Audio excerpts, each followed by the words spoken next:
guys, I'm Ian. I actually just got 9th place at the Greenville Regional this past week, and I played something similar to what I played in Nashville. There's only a couple small changes. So getting in the profile, you play 3 low. It's your best starter. Your next best starter is Diviner, just gets you in the low. For the other kind of extender cards, you got Sphera. I only played 2 pot. This card's like, this was the only one of the few changes from my Nashville list. Playing 3, like sometimes you're playing a droll, you really don't want to open it that much because your deck's pretty consistent as is. Play 3 prep and then 3 barrier. It's all like your starters, your ways to combo. After that, you play your 2 rituals. You definitely play 2 of this, no need to play odd eyes. This helps you beat hand traps. That's it for the starters.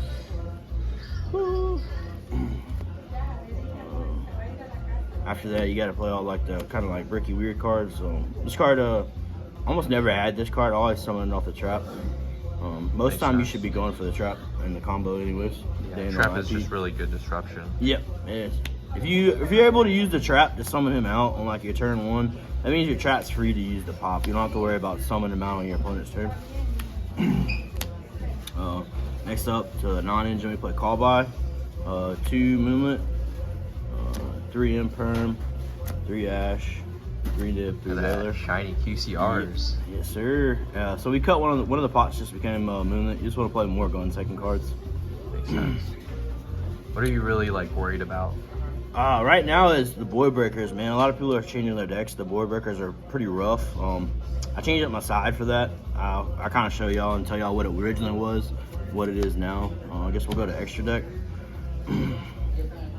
But like for the most part, none of the hand traps, like even the Bestials, the cards that say that auto wins for hand traps, 90% of the time you can play through all those cards. It's really just like the Dark Rulers, double talent, like just these weird like spell cards that beat you. But yeah. This is the extra deck. This is not going to change. It's kind of like a weird card to play. Usually this would be like a Link Rebo in most people's deck. But like my logic is sometimes you open up these wonky hands where you can only resolve Nib and you have a bunch of hand traps. They're like, you normal summon low, or excuse me, you open up just a bunch of hand traps, you have to normal summon Ash, and you can make it Almirage to SP banish the token. Okay. After that, we cut the Hita, but this card was Hita. Or excuse me, not that. This one was Hita. We cut that from this week though.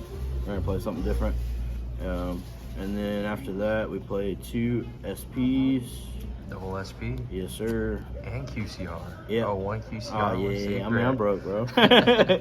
It comes up weirdly versus cash. That's not really why you play it. Just sometimes you run out of your ritual spells, and you just like float for like 2 turns on these. So it's pretty nice to have. And there's not really anything else that I want to play as a link to. IP. 90% of the time you should be in on this board, unless you have like a floodgate or like 2 or more hand traps. Then it's like okay to play conservative, but most of the time you want to play that. Like this card is something you summon off IP. So if you're in on the Old Man, the Ritual, and IP, you can Old Man, bounce back, summon Cerberus, summon a low, use the trap, summon another low from deck, and then just dry fire straight into Appaloosa. It saves you in the like matchups where Cerberus is not good. So something like Branded, Flu, stuff like that. Next up is Underworld. Just remember, if they ever try a talents take and they have a monster on board, you can just link everything off. Someone this, they can't take it. Then we got Typhon, Elder, and Chaos Angel. We didn't play Herald. The math on like you sending Herald off Diviner is like almost obsolete. You have to have drawn Tiras for you sending the Herald to even come up, and it's like it's a 1 of and the Herald's a 3 of, so it's like. The math on me even playing that just doesn't make sense. I don't understand it. Makes sense. Side deck, pretty much all the same. Play 2 Darius, 2 Baldrake, Magnamut. These cards are really nice. They make Wallow really easy. If you don't literally, so if you went second versus something, you can summon a Bestial and you resolve low to set the trap. You can really just summon Saphira from deck and just make a Wallow, which is the new spice. So we're trying out. This card's really good versus your bad matchups in the mirror. It just can take any spell. Like it's pretty nice.